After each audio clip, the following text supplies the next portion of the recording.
అసాధ్యాన్ని సుసాధ్యం చేసిన వ్యక్తి. ముక్కుసూటితనానికి పెట్టింది పేరు.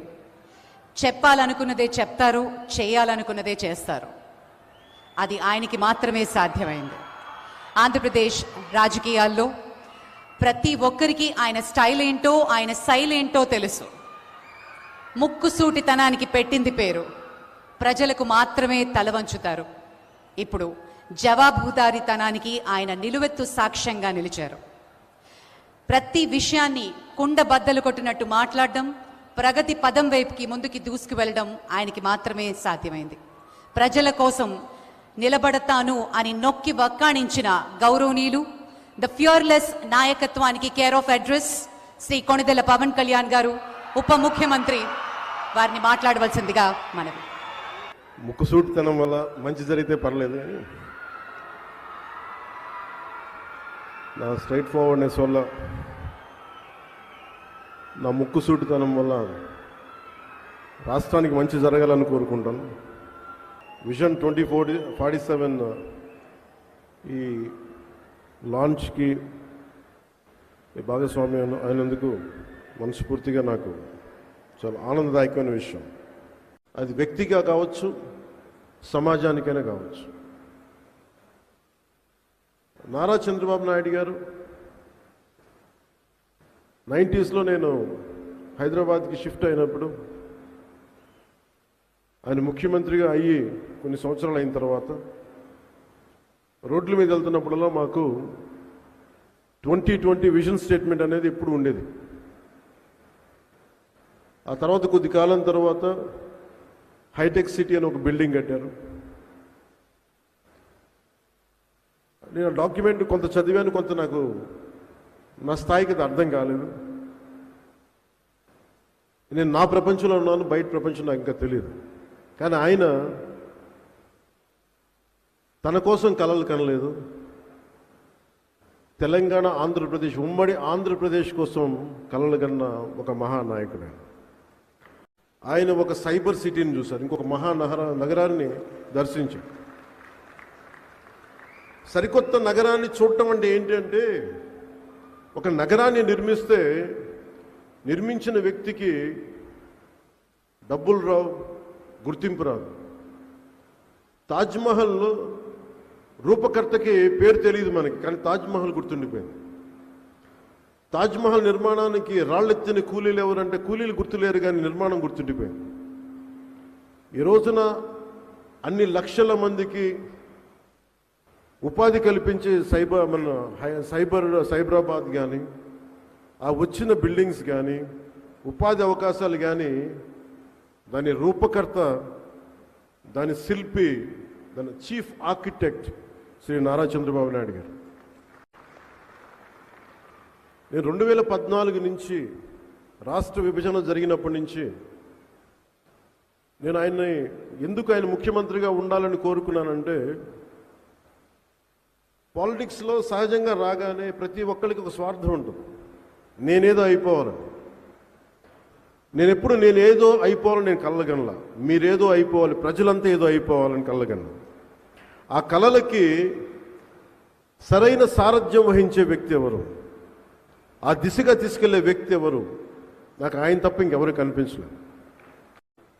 ఈరోజు 2024లో కూడా మేమందరం వెన్నంటే ఉండి ప్రధానమంత్రి నరేంద్ర మోదీ గారి నాయకత్వంలో ఎన్డీఏ కూటమిలో చేరి ఈ రోజున 151 ఎమ్మెల్యే సీట్లు కానీ, 164 అసెంబ్లీ సీట్లు కానీ, 21 పార్లమెంట్లు కానీ సాధించామంటే, కలిసి కట్టుగా ఉంటే ఎలాంటిది ప్రజలకు నిలబడగలవని.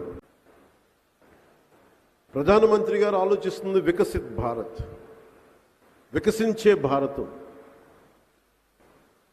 కేవలం వికసించడం కాదు, ఎప్పటికీ వికసించే భారతం అవ్వాలి. దాంట్లో అంతర్భాగమే స్వర్ణాంధ్ర 2047 విజన్. దీంట్లో ఇన్ని లక్షల ఉద్యోగాలు ఉండాలి 5 సంవత్సరాల్లో. 2047కి అత్యంత ఆధునికమైన సాంకేతికతతో కూడిన వ్యవసాయం ఉండాలి, నదుల అనుసంధానం జరగాలి, బిడ్డలకి భవిష్యత్తు బాగుండాలి, స్కిల్ డెవలప్మెంట్కి సంబంధించి స్కిల్ పాస్పోర్ట్ ఉండాలి. ఇలా ఒకటి కాదు రెండు కాదు అనేక అంశాల మీద ఆయన చేసిన కసరత్తు, అధికారులతో కూర్చొని ఆయన చేసిన కసరత్తు మాతో చర్చించింది. నాలాంటి వాడు చిన్నపాటి అనుభవం, నాలాంటి వాడి సలహాలు కూడా ఆయన తీసుకొని దాన్ని దాన్ని పెట్టడం మనస్ఫూర్తిగా ఆయన పెద్ద మనసుకి అది ఆయనకి ఆయనకి మనస్ఫూర్తిగా కృతజ్ఞత నేను తెలియజేస్తున్నాను ఆయనకి. అలాగే టూరిజం మీద చాలా కీలకమైనది ఉంది. టూరిజం ఎక్కువ అవకాశాలు తెప్పించేది, ఎక్కువ ఉపాధి అవకాశాలు ఇచ్చేది, ఎక్కువ సంపదనిచ్చేది. కానీ టూరిజంకి కావాల్సింది, మనందరికీ తెలుసుకోవాల్సింది మన బిహేవియర్ ప్యాటర్న్స్. గోవా లాంటి గొప్ప టూరిస్ట్ అట్రాక్షన్ ఉన్న సిటీ, ఒక స్టేట్ కేవలం ఒక బంచ్ ఆఫ్ ఒక కొద్దిమంది మాఫియా చేరిపోయి ఒక 100 మంది 200 మంది చేరి దాన్ని నాశనం చేశారు. టూరిస్ట్ డెస్టినేషన్ వెళ్ళిపోయింది. అది ఆంధ్రప్రదేశ్ని మనం టూరిస్ట్ డెస్టినేషన్ చేయాలని అనుకుంటున్నాం. దీనికి కావాల్సింది మనకి ఎవరికైతే చూడటానికి వస్తారో వాళ్ళ భద్రత. సో రూల్ ఆఫ్ లా చాలా అవసరం ఇక్కడ. సో ప్రజలకు కూడా మనందరం సహకరించాలి దీనికి. ఎవరో కొంతమంది విదేశీయులు వస్తారు, విదేశీయులు వచ్చి మన గండికోటకు ఇంకో చోటకి వెళ్దామంటే వాళ్ళకి మనం ఇవ్వగలిగేది భద్రత, వాళ్ళకి ఇవ్వగలిగేది మన హాస్పిటాలిటీ. మనం ఆంధ్రప్రదేశ్కి వస్తే చాలా అద్భుతంగా ఉంటుంది. ప్రజలు మనం చాలా బాగా చూసుకుంటారనంటే మన జీవితంలో ఆర్థికంగా బలపడతాం, మనకి ఉపాధి అవకాశాలు వస్తాయి, అలాగే మనకి ఐశ్వర్యం పెరుగుద్ది. వీటన్నిటిలో ఇవన్నీ ఈ విజన్ 2047 బాగా ఉంది. దీంట్లో మేమందరం కలిసి ప్రధానమంత్రి నరేంద్ర మోదీ గారి కన్నకల వికసిత్ భారత్, భారతదేశం వైపు తలెత్తి చూడాలి అంటే అన్ని రాజ్యాలు గజగజలాడాలి. అది బలంగా ఉండాలి అంటే ఐశ్వర్యం ఉండాలి, సంపద ఉండాలి, శక్తి ఉండాలి, సమర్థత ఉండాలి.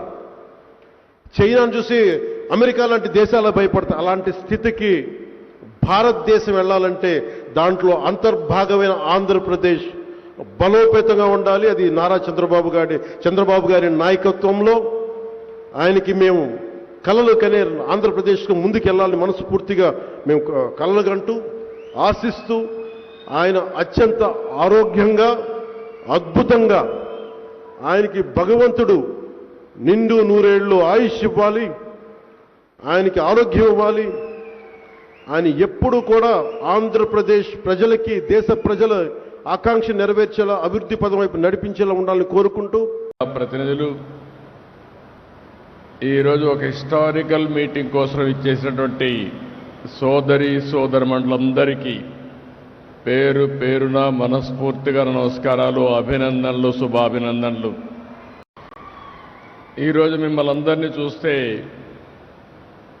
ఒక కొత్త చరిత్రకు శ్రీకారం చుట్టడానికి ఇక్కడ సమావేశమయ్యాం. రాష్ట్ర దిశ మార్చే స్వర్ణాంధ్ర 2047 విజన్ని ఈరోజు ఆవిష్కరిస్తున్నాం. ఇందులో మీరు ఒక్కసారి చూస్తే ప్రపంచంలోనే తెలుగు జాతిని నెంబర్ 1గా తేయడానికి ఈరోజు బీజం పడింది, ఆవిష్కరణ జరిగింది. ఇది సాధ్యం అవుతుందని చెప్పి మరొకసారి మీ అందరికీ విజ్ఞప్తి చేస్తున్నారు. 6 నెలలైన వెంటనే మళ్ళీ విజన్ 2047 డాక్యుమెంట్ తీసుకొచ్చి ఈరోజు తెలుగు జాతికి, భారతదేశానికి అంకితం చేశామంటే అది మాకుండే అకుంఠిత దీక్ష అని చెప్పి కూడా మరి ఒక్కసారి మీ అందరికీ విజ్ఞప్తి చేస్తున్నా. నేను కానీ పవన్ కళ్యాణ్ గారు కానీ వేదిక పైన కూర్చున్న మా ఆలోచన తెలుగు జాతి ప్రపంచంలోనే నెంబర్ 1గా ఉండాలనేది మా సంకల్పం. అదే సమయంలో ఆంధ్రప్రదేశ్ రాష్ట్రం నెంబర్ 1 రాష్ట్రంగా ఉండాలని దృష్టితో ముందుకు పోతున్నామని చెప్పి కూడా నేను మీకు తెలియజేస్తున్నాను. ఇలాంటి శుభ సందర్భంలో నందమూరి తారక రామారావు గారిని ఒక్కసారి గుర్తు చేసుకోవాల్సిన అవసరం ఉంది. ఈరోజు తెలుగు జాతికి ప్రపంచం మొత్తం గుర్తింపు తెచ్చిన ఏకైక నాయకుడు ఎన్టీఆర్ అని చెప్పి మరొక్కసారి తెలియజేస్తున్నా. అలాంటి వారసత్వం మన దగ్గర ఉంది. అదే సమయంలో భారతదేశాన్ని ఆర్థిక సంస్కరణలు అమలు చేసి దేశం యొక్క ఆర్థిక స్థితిని మార్చిన వ్యక్తి తెలుగు బిడ్డ పివి నరసింహారావు గారని చెప్పి కూడా నేను మీకు తెలియజేస్తున్నా. వన్ ఫ్యామిలీ వన్ ఎంటర్‌ప్రెన్యూర్, ఒక కుటుంబం ఒక పారిశ్రామికవేత్త రావాలనేది నా సంకల్పం. ఒకప్పుడు నేను మీ అందరికీ ఒక మాట చెప్పాను, one family one IT professional అన్నాను. ఈరోజు మోర్ ఆర్ లెస్ మీరు చూస్తే ప్రతి ఒక్క ఇంట్లో ఒక ఐటీ ప్రొఫెషనల్ వచ్చారు. ఈరోజు నేను ఇచ్చే పిలుపు 2047కి ప్రతి ఒక్క కుటుంబంలో ఒక పారిశ్రామికవేత్త ఉండాలనేది నా సంకల్పం అని చెప్పి కూడా మరొకసారి మీ అందరికీ కోరుతున్నా. నాలెడ్జ్ సొసైటీగా ఆంధ్రప్రదేశ్ని తయారు చేసుకోవాలి. ప్రపంచంలో ఉండే బెస్ట్ యూనివర్సిటీస్ అన్ని వచ్చే పరిస్థితి వస్తుంది. ఈరోజు విశాఖపట్నం, అమరావతి, తిరుపతి ఇవన్నీ కూడా ఒక నాలెడ్జ్ హబ్గా తయారయ్యే పరిస్థితి వస్తుంది. ఇంకో పక్కన వికేంద్రీకరణ చేస్తాం.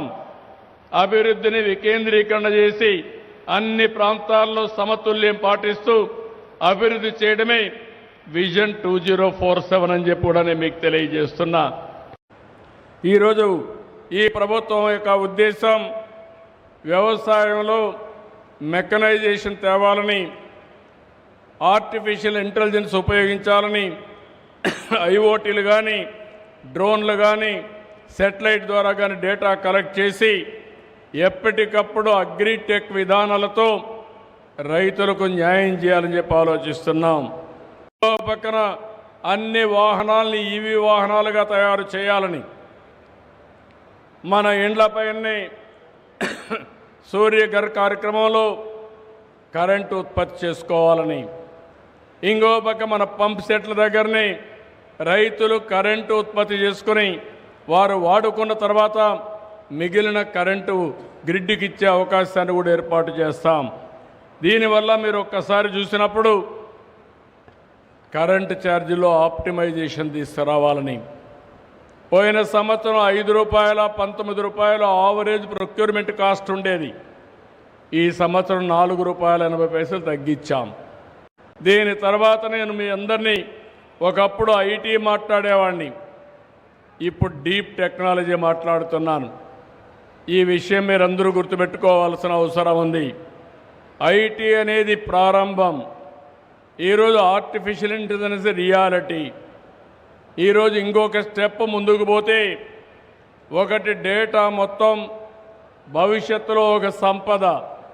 ఎవరి దగ్గర ఎక్కువ డేటా ఉంటే, అది కూడా డేటా ఎక్యురసీ ఉంటే దానివల్ల ఎన్నో ఆర్టిఫిషియల్ ఇంటెలిజెన్స్లో అవుట్కమ్స్ ప్రొడ్యూస్ చేసే పరిస్థితికి వస్తుంది. రెండోది ఇంకో పక్కన మీరు చూస్తే శాటిలైట్ ఉంది, ఐఓటీ ఉన్నాయి, డ్రోన్స్ వచ్చాయి, సెల్ ఫోన్ ఉన్నాయి, రియల్ టైం డేటా కలెక్ట్ చేసే పరిస్థితి వస్తుంది. ఇవన్నీ కూడా అనుసంధానం చేస్తే మనం తీసుకునే నిర్ణయాలు కూడా పర్ఫెక్ట్గా నిర్ణయాలు తీసుకునే పరిస్థితి వస్తుంది. అందుకే నేను చాలా సందర్భాల్లో చెప్పాను, మనం ఎంత కష్టపడుతున్నాం అనేది ముఖ్యం కాదు, ఎంత స్మార్ట్గా పనిచేస్తున్నాం చాలా ముఖ్యం. నేనేదో హామీలు ఇచ్చేసి వెళ్ళిపోవడం కాదు, నేను చెప్పింది ప్రతి ఒక్కటి అమలు చేయడానికి, మళ్ళీ ఏం చేశామో ప్రూఫ్ ఆఫ్ కాన్సెప్ట్ కూడా మీకు చూపించడానికి మేమందరం కలిసి పనిచేస్తామని మీ అందరికీ తెలియజేసుకుంటూ, ఈరోజు రాష్ట్రంలోనే ఒక హిస్టారికల్ డే. ఇది చరిత్రలో చిరస్థాయిగా మిగిలిపోయే డే. ఇది ఎవరైనా 100 సంవత్సరాల తర్వాత ఎందుకు తెలుగువారు ఈ విధంగా ఉన్నారని ఆలోచిస్తే, పలాని రోజున స్వర్ణాంధ్ర విజన్ 2047 ప్రారంభించారు. దాని ప్రభావంతో నేను ఈ స్థాయికి వచ్చారని చెప్పుకొని ప్రపంచంలోనే తెలుగు జాతి నెంబర్ 1గా ఉండాలనేది ఈ ప్రభుత్వం యొక్క సంకల్పం. ప్రపంచానికి తెలుగోడి సత్తా ఏంటో చూపించాలని ఆ రోజే నందమూరి తారక రామారావు గారు ఆత్మకు శాంతి కలుగుతుందని ఈ సందర్భంగా మీకు విజ్ఞప్తి చేస్తూ